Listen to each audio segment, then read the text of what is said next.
screen here and just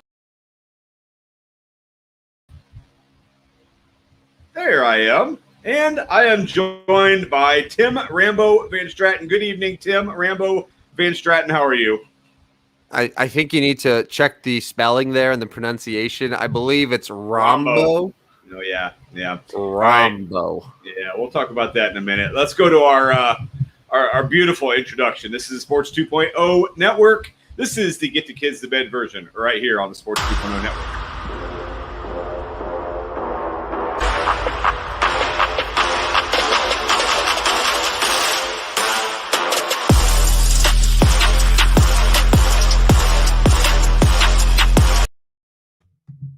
There it is.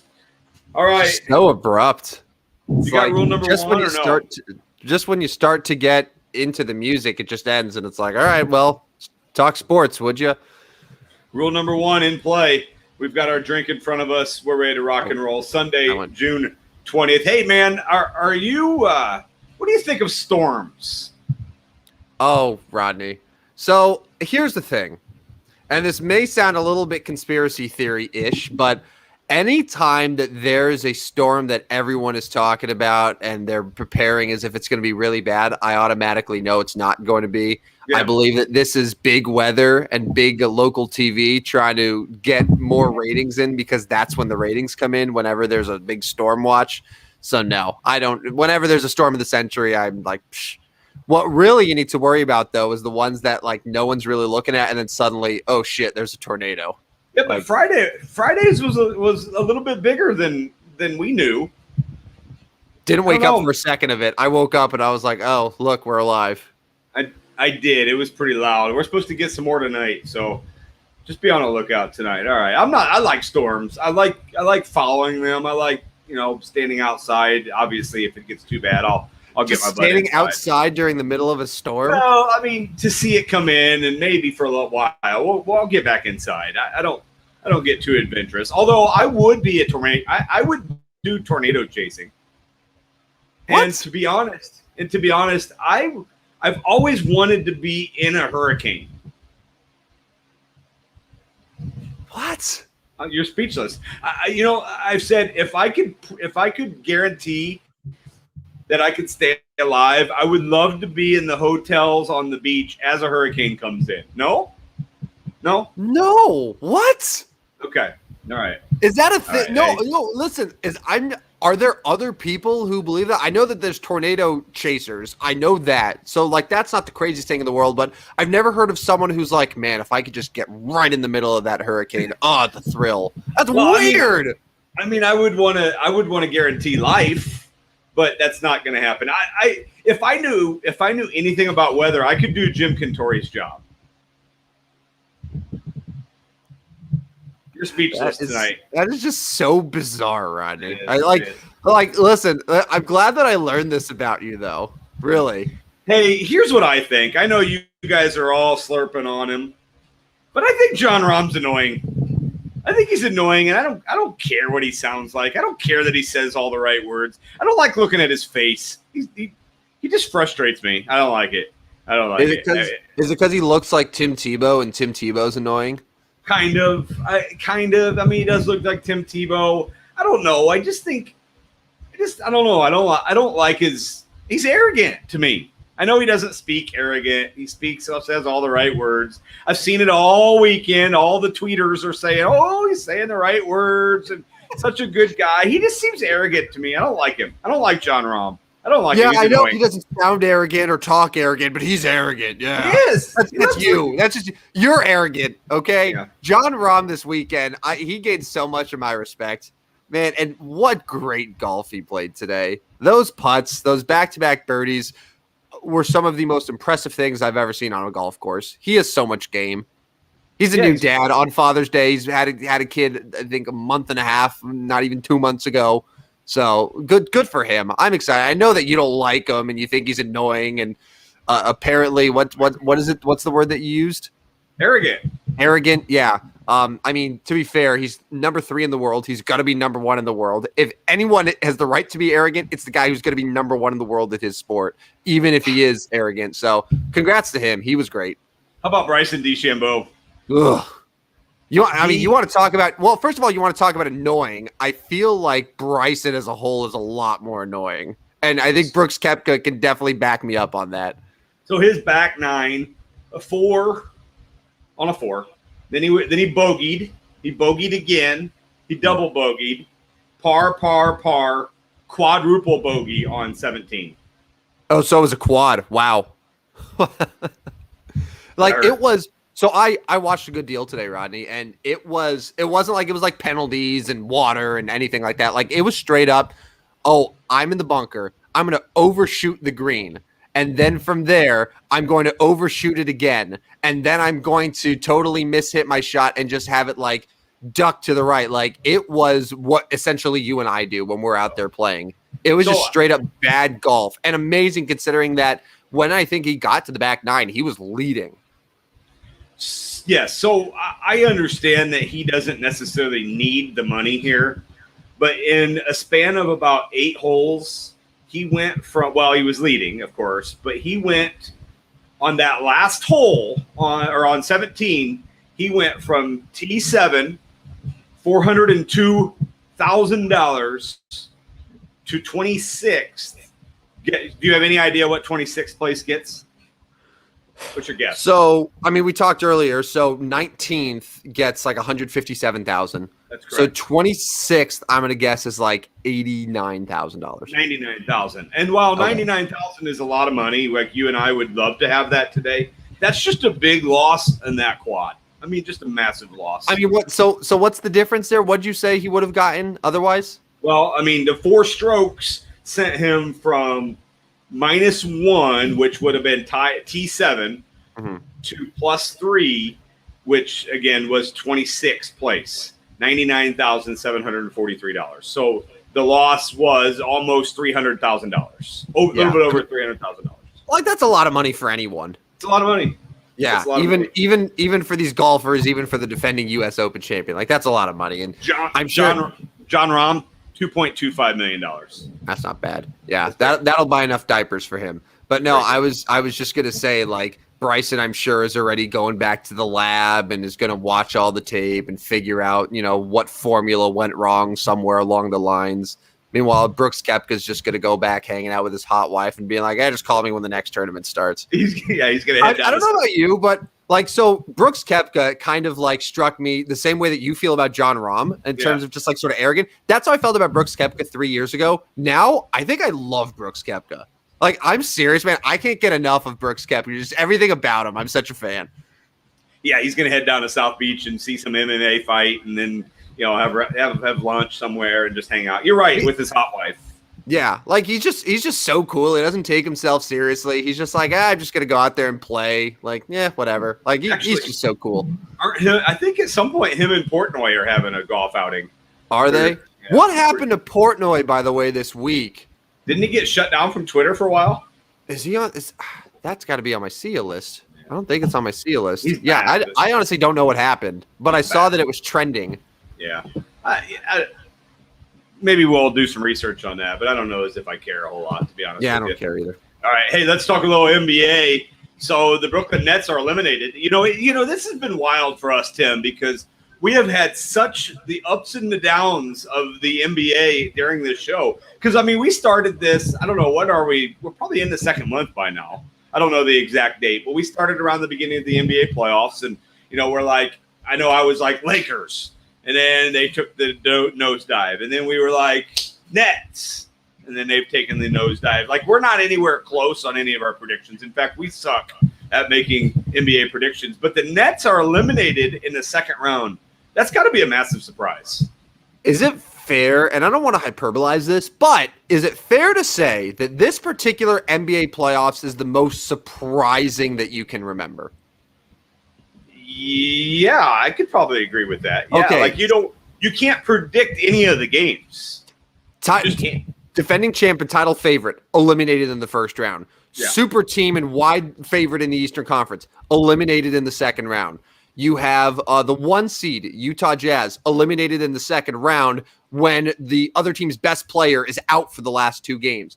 We have a game 7 right now where another 1 seed is, winning, but could be out like before the championship. And like, when's the last time you saw 2 1 seeds potentially eliminated going into the conference finals? Like it's one of those weird parity filled postseasons. We don't see it in the NBA. We see it all the time in other sports. We don't see it though with basketball. No. And I think that's probably still good for the game.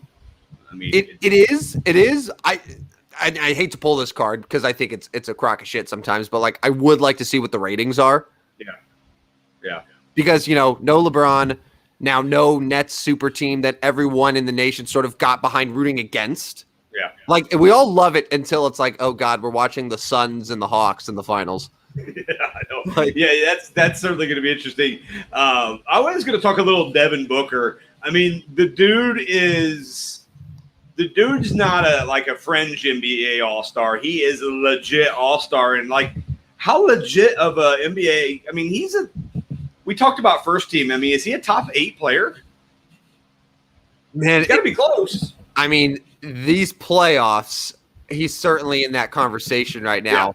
Yeah. He's not just the lockdown shooter. I mean, he can do everything. He could score from anywhere. He can carry a team. His defense is vastly improved from where it was in his first few years in the league.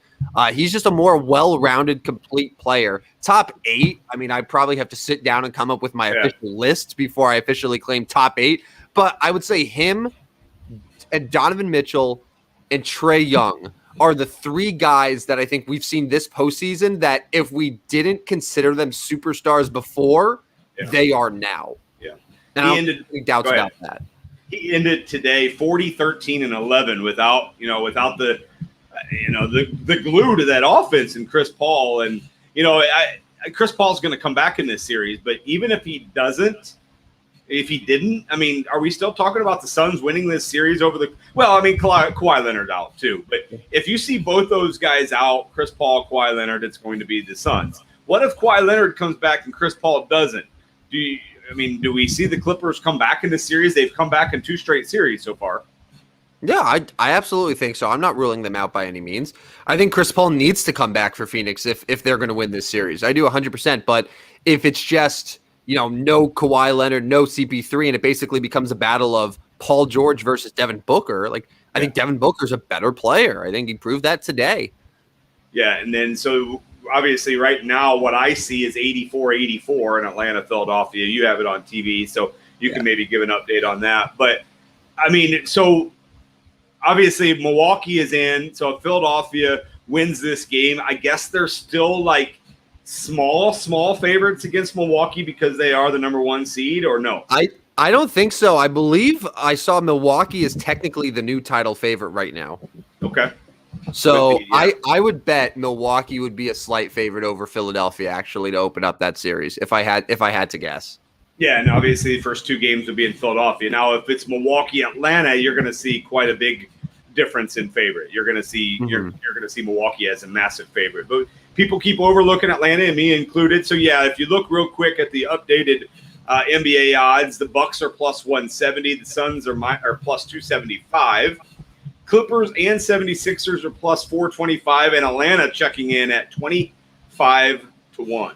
25 to 1 for the Atlanta Hawks. I mean, obviously, it's probably worth it right now in a tie game 7 to throw maybe a little bit on Atlanta because, I mean, who's to say if they beat Philadelphia in this series, are we going to absolutely just assume they're going to lose to Milwaukee? Well, I know Milwaukee's the favorite there, but I mean, goodness. I mean, not at 25 to 1 because essentially that would be your odds in a 7-game series. Yeah, that's stupid value. Yeah. Yeah, I mean, if you're out there now, I mean, $4 wins you $100 there. If you were to take Atlanta, then obviously, you could bet more than 4. But yeah, it'd be interesting to see there in the NBA with Atlanta and Philadelphia. Should be done here, in the next 15 minutes, maybe just after we get off the rest of this show. All right, move our attention because it is Sunday, so we have the GCD of the week and Cya Time this week. We have a couple features at the end. Let's talk hockey real quick. 17:43 to go in the third period, and we got Montreal still ahead.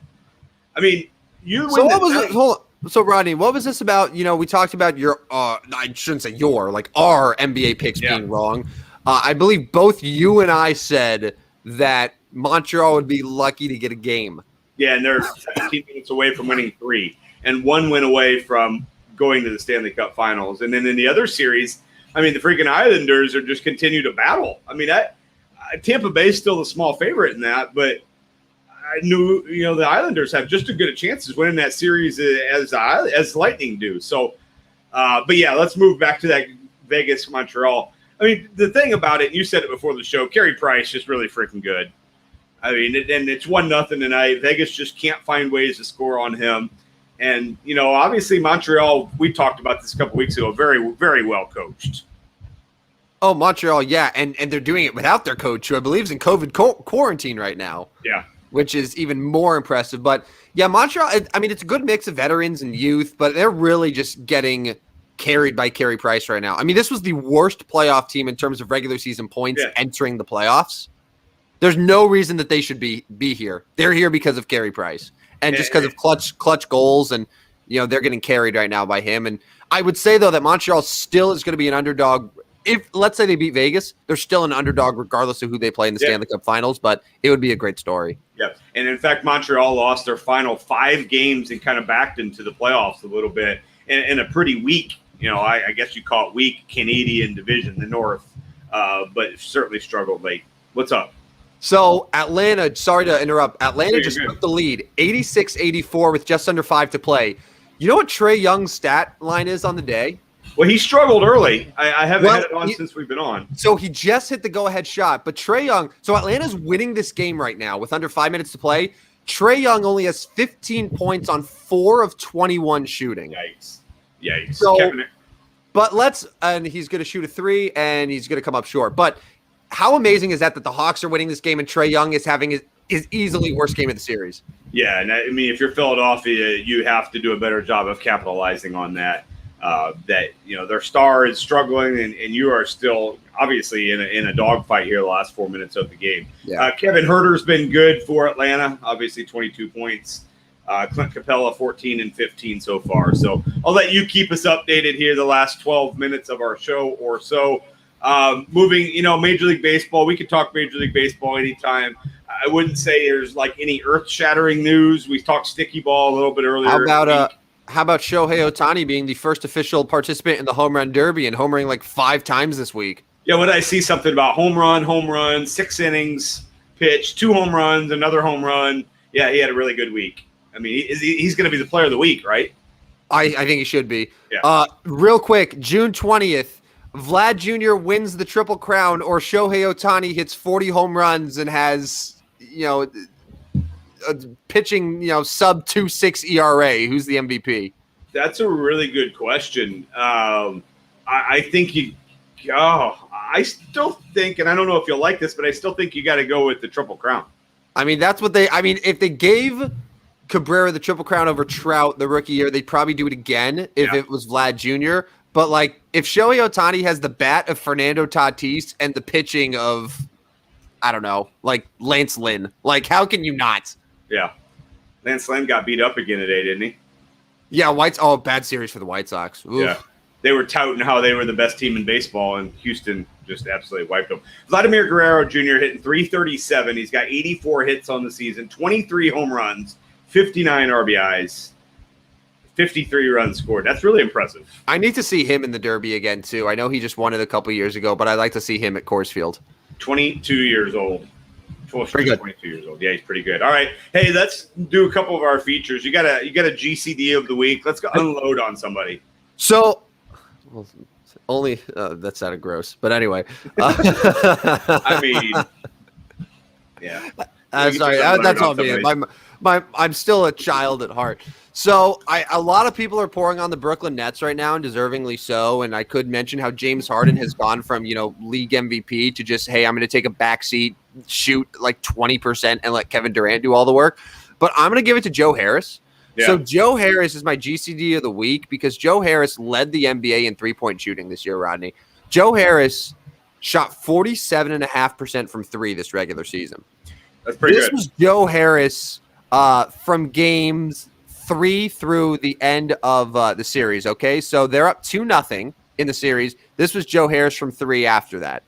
1 for 7, 2 for 6, 1 for 7, 1 for 4, 3 for 9.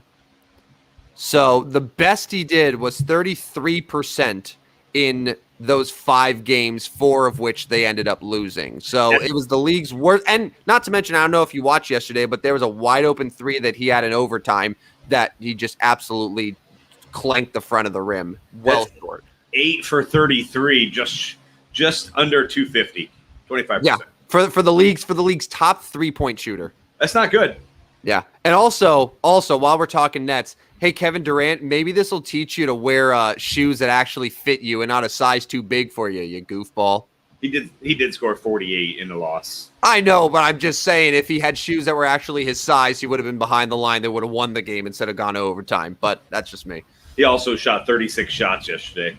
Yeah. No, he certainly did all of those things. I have nothing bad to say about Kevin Durant. He gutted it out. Everyone else on Brooklyn, you're all irrelevant. Yeah, GCDs of the week. GCD is, if you're just tuning in, I know we got a few new listeners tonight. We had a few comments in the comment section. We have Mile Mitchell, we have Canton Farmer, and we have JMBA Hoops 2018. And that is real name? Those guys, if you joined tonight, GCD, Gutless Choking Dog. You are a gutless choking dog, Joe Harris. Congratulations on being this week's Gutless Choking Dog. That's a Sunday segment, right? Yeah, Sunday segment. Trophy's on the way for Joe. Trophy is on the way. We've got it in the mail for you, Joe Harris, and you are the Gutless Choking Dog of the week. All right, let's move to the Cya Time. We can finish this up a little early and then kind of give a rundown of Atlanta, Philadelphia towards the end. But Cya Time, once again, anybody from Wednesday to Sunday that has been eliminated, been fired, been released, been hurt, whatever it is, see ya. And I forgot about a couple of these. So I wrote Cya Adam Eaton because it was, I think, Thursday where Adam Eaton was the newest White Sox to go on the injured list. That's now their entire Plains starting outfield, plus Nick Madrigal, who are on the shelf for the first place team in the AL Central. Yeah, but it's almost like they get a good manager or something. I think they'd be even better with Adam. I think Rodney might have left here. Do I continue? Maybe wait for him to get back. I'll give you a quick update, though. It's Atlanta 90, Philadelphia 87, just a little over 3 minutes left here. So I'll wait until Rodney's back. I don't want to spoil the Cyas here. Oh, he's back. There he is. I don't know what happened. It's almost like the White Sox have a good manager, but we'll go ahead. Let's move to Cya Time. I ran through all the Cyas, bro. It's over. Already? Yeah, good work. Cya Rick Carlisle. Fire. Oh, yeah. So him and Luka just did not see eye to eye. And I think at some point it was Luka saying either him or me. At some point, like, we have to talk about this whole Luka Doncic being a diva thing because the Dallas Mavericks are imploding. There's stuff about Luka not wanting to be in Dallas long term. I never penciled him as like a diva, but that's kind of the case here. So Lakers? Yeah, him, Damian Lillard, Devin Booker, all of them. By the way, Atlanta up 4 with just over 2 minutes to go. That's wild, dude. That's just wild to me. See Rafael Nadal officially not competing in Wimbledon or the Olympics in Japan. See ya, Raf. See Naomi Osaka. She too will not be in Wimbledon next month. See ya, Naomi. See Kemba Walker. Weird trade. Yeah. Kind of odd. I think that was kind of a situation like Luka thing is that Kemba just wasn't happy and they weren't real happy with him. And let's be honest, the Celtics sucked. It was time. They got to blow it up, man. That's just not working there. Did they hire a head coach? Did I miss that? No, they haven't hired a head coach. They got a few finalists, like Chauncey Billups is in the running for the job, but they're still trying to find a head coach. Big shot Billups. I kind of like it. So Kemba Walker had some tension-filled relationships with Brad Stevens. So Brad Stevens took the new job and he said, "No, you're out, dude. You are done." That was his first official see ya on the job. He said, "You're out." I think Kemba Walker could probably be a problem child. And I mean, let's be honest, Kemba Walker is probably never going to be on a championship team. If he is, it's going to be like the 4th best player. It's going to be like a Nets situation, like what Blake Griffin currently is on the Nets. Like that's what it's going to be. And how about that? Nice, Blake Griffin. Nice. Went over there, got 4th place. Good job. I'm sure everyone feels super bad for the Brooklyn Nets. By the way, just all of it. They just worked so hard to not even get to the conference finals. See ya, Nick Pataros from the Courier. I don't know. It seems like a college basketball guy. See, dude. Cya State Farm Arena lights. Did you see that for I did. Game 6? That was kind of fun. I did. Yeah. Cya Utah Jazz. Yeah, wild, man. Not really. I didn't like them all along. I can't really gloat about them being eliminated because they probably went longer than I thought. But I thought they were frauds from the beginning. Cya Shannon Ryan. That one's from you. I still don't know who that is. Yeah. So she works for the Chicago Tribune. She was like the beat writer for that area college team that we have around here. I don't know. They remember like they got to win a championship. I don't know. So worked. Not Yes. worked. I think worked. Yeah, she has left the Chicago Tribune. All right, that's too bad. So I know we originally said when we laid out the Cya list that we didn't do death. Uh-oh. But I did include this one. I was really actually sad about it. Cya Champ Biden was really sad. Yeah, that's too bad. That's too bad. Whether you like the guy or not, it's a dog. You're a big dog guy, so that's what I'm saying. Like, I'm a huge dog guy. Like, regardless of like politics and all that, like I just don't like seeing dogs pass away. It just makes me very, very sad. So Cya Champ Biden, that was that was heartbreaking. I know how much they love that dog. Cya Brooklyn Nets, obviously. Yeah. Oops. Yeah, I got one for that. Hold on. I got one. Goodbye, Nets. Goodbye. There you go. That's why we have a huge budget here that we're able to do stuff like that. Little graphic. Yeah, it took a long time. Cya Spencer Dinwiddie declined his option. He's going to hit free agency. Bye, Spencer. I love that name, though. Spencer? Dinwiddie. Oh, I was like Dinwiddie. Spencer.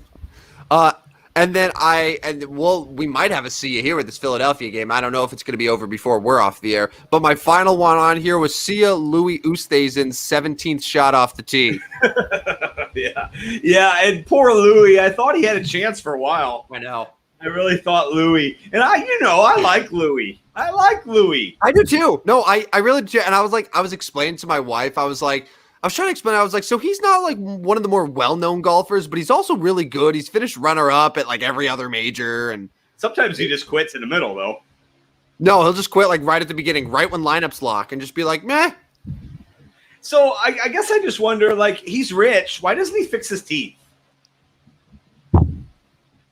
I mean, I don't know. It's the same sort of thing with Michael Strahan. At some point, like you just like embrace it, and you're like, why? This is me. This is the way that I was created. This is who I am. It's just Louis being Louis.